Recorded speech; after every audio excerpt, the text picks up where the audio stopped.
Hi James, we're looking at Module 10, which is about entering negotiations. What does this module cover?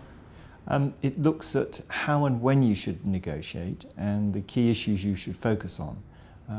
Effective negotiation is going to be critical to getting a sensible contract for you.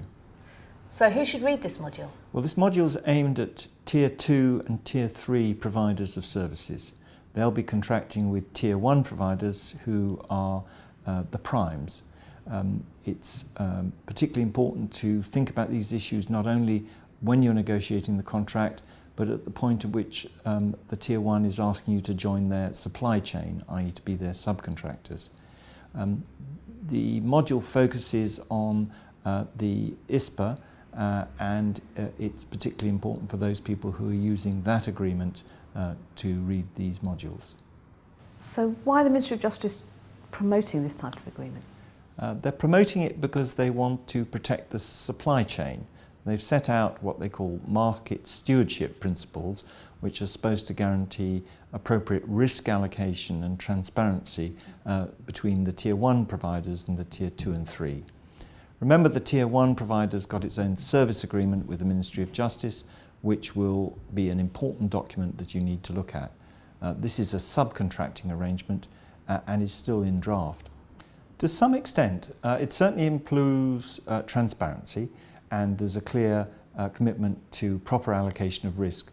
But it doesn't actually do that. That's down to the organisations negotiating these contracts. They're going to have to negotiate really hard if they're going to want to get a contract that's appropriate for them.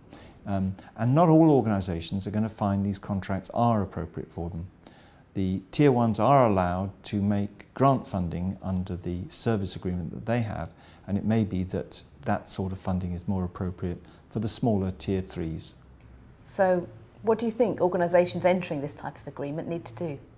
Well, I think the first step is to put any discussion on a proper footing. Once you start talking to a Tier 1, you need to be clear about what's going on. And I think you need to record that in an agreement with them. Normally one would put it in a confidentiality agreement, and that confidentiality agreement would contain protective provisions that stop them poaching your staff. That may sound rather unnecessary and legalistic, but we advised an organisation similar to a normal Tier 2 some years ago, and they were involved in long negotiations with the Tier 1 about a new project. Just before they signed the contract, the Tier 1 hired the two key members of their staff and didn't move forward with the joint project and delivered the services themselves. So before you get into discussion, ask the Tier 1 to sign an agreement. If you don't already use a suitable confidentiality and no poaching agreement, you can download one free from the Russell Cook website. Just go on to the Charity and Social Business Team section. Obviously, in any negotiations, you need to be clear about the fundamentals of what you're trying to achieve. If you're not clear from the beginning, you'll get yourself in a muddle. Is there anything else you should remember? Well, if you look in the module, you'll find there are some assurances that you might want to seek from the Tier 1.